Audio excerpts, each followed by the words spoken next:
I am virtual. I am. Okay. Please come forward and thank you for your patience.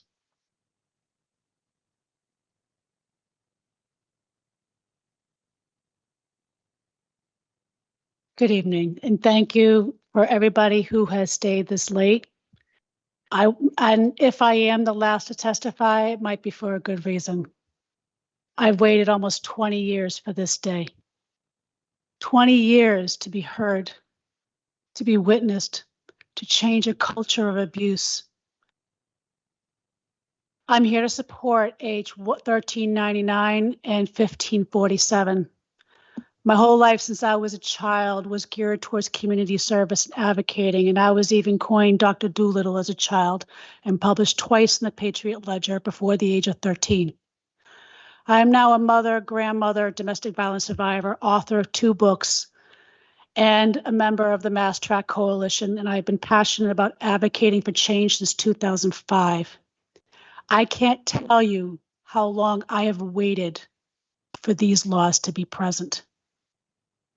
My story is not unique because what is happening in our courts to victims has become like a rabid infection that has reached pandemic levels, needing a cure or a vaccine.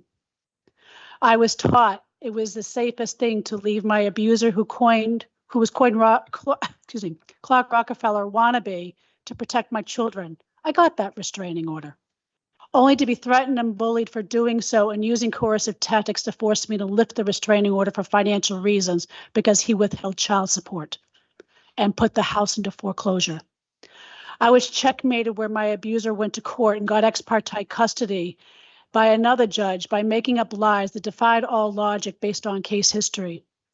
For the next 18 plus years, I endured unrelenting, unstopped abuse by the way of family courts.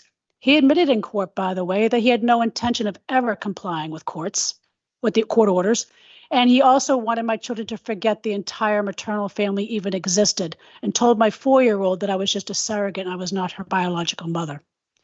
I started saving for retirement at a very young age. I will never be able to retire due to my abuser cleaning out my entire retirement account and savings, preventing my ability to continue to save.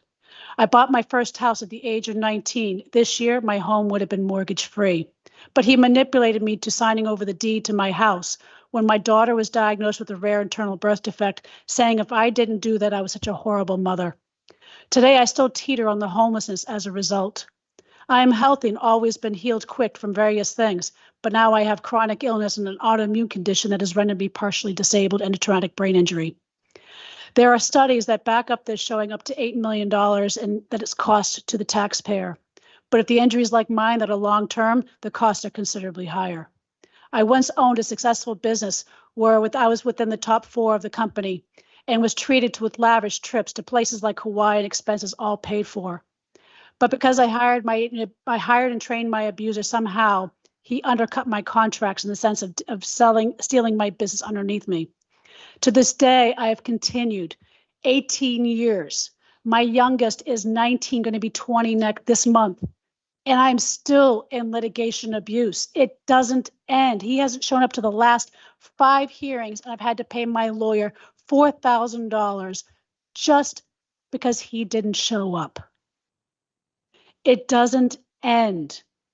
My abuser also begged the courts to incarcerate me to teach me a lesson. It doesn't end.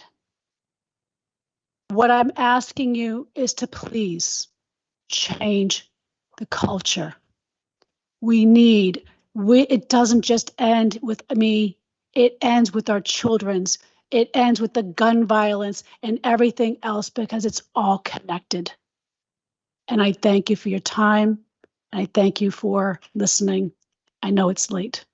Thank you. Great. Thank you so much. Thank you for your patience. That's all the people we have.